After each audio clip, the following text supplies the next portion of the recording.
Nostalgia is a very powerful thing.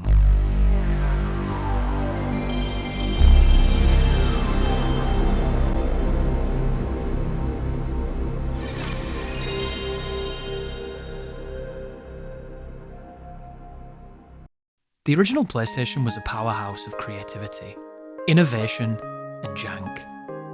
Unreal advancements in the face of overwhelming limitation led this generation to highs that are memorable even to this day.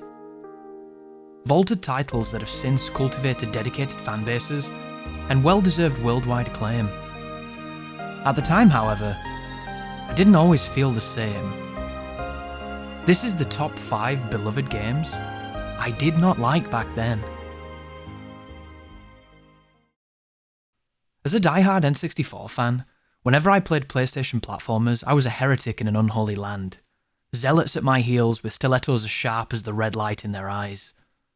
Never was this more apparent than when I did not enjoy Crash Bandicoot. The legendary soon-to-become Sony mascot stampeded onto the scene in 1996, and it gilded wonderful cartoon-esque visuals with unique, challenging platforming. From the volatile maps littered with nitro, precarious obstacle courses, and perspective-flattening boulders, Crash Bandicoot has something for everyone looking to test their spatial awareness and acrobatic aptitude. Each of these virtues are delivered with a catchy, bombastic soundtrack. It seems strange to me looking back that I had such an aversion to Crash. But for reasons I can't quite scry, it did not gel with me.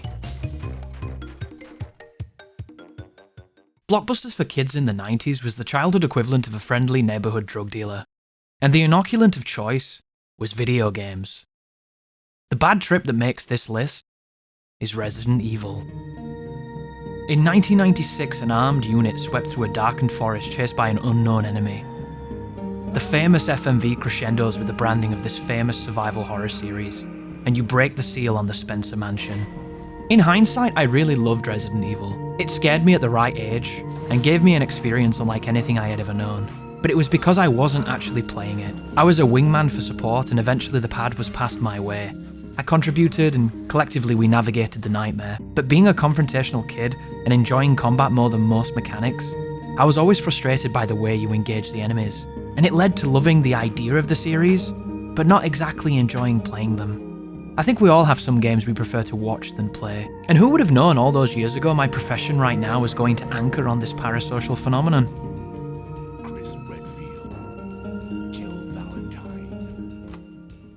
A demo disc that is locked in the back of my mind also drove a nail through my heart. And that game is Soul Reaver. There are few games I get lost in reverie over as fiercely as I did with Raziel's Journey. Vampires, swords, dark terrain, block puzzles, impalement. This game is filled with every gothic detail you could ever want. Sadly, I was too young when I played it to fully understand what was expected of me. Thus I struggled with Soul Reaver and ended up dropping it a few hours in when I finally got the full game. In those days, games were hard to come by, but courtesy of demos and chipped games list, that restriction was starting to relax, and this game was a victim of that wonderful wellspring. Luckily, I did go back much later on and got a far greater appreciation of this cult classic, and I now rank among everyone wishing they would do something with this forgotten gem of a series.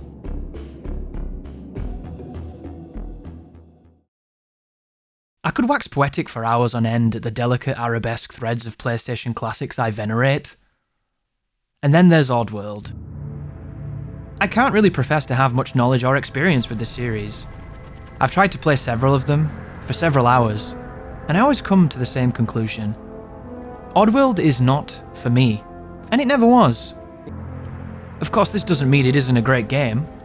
You can tell, from how unusual and creative the design is, that under that bizarre surface beats the heart of systems worth delving into.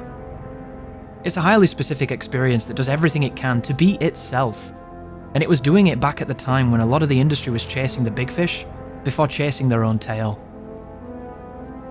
Oddworld and I will never synchronize, and that's okay. The series has garnered plenty of adulation without the need of my hyperbole, and it did it all reinforcing a personal maxim of mine: farting will always be funny.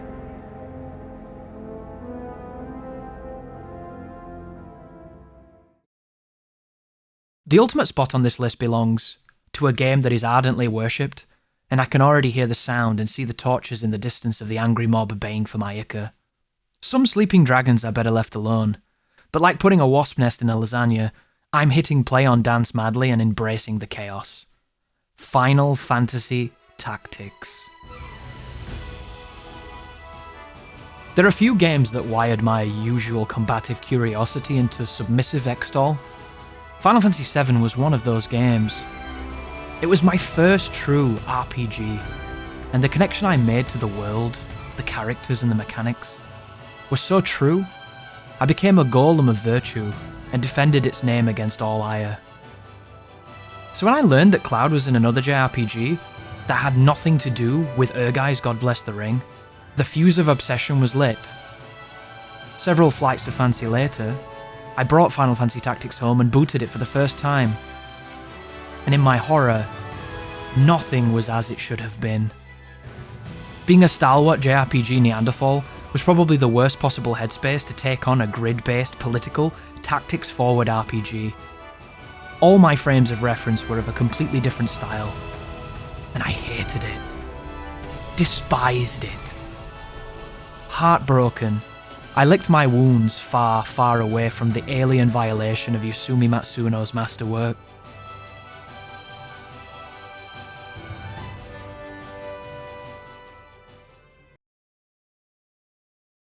It can be very easy to play a game at the wrong time, in the wrong frame of mind. The great thing about this medium is that the passionate people who keep this machine moving also enable us to go back and access these wonderful titles once overlooked. And just because it took a while to appreciate something, does not necessarily dull its shine thereon.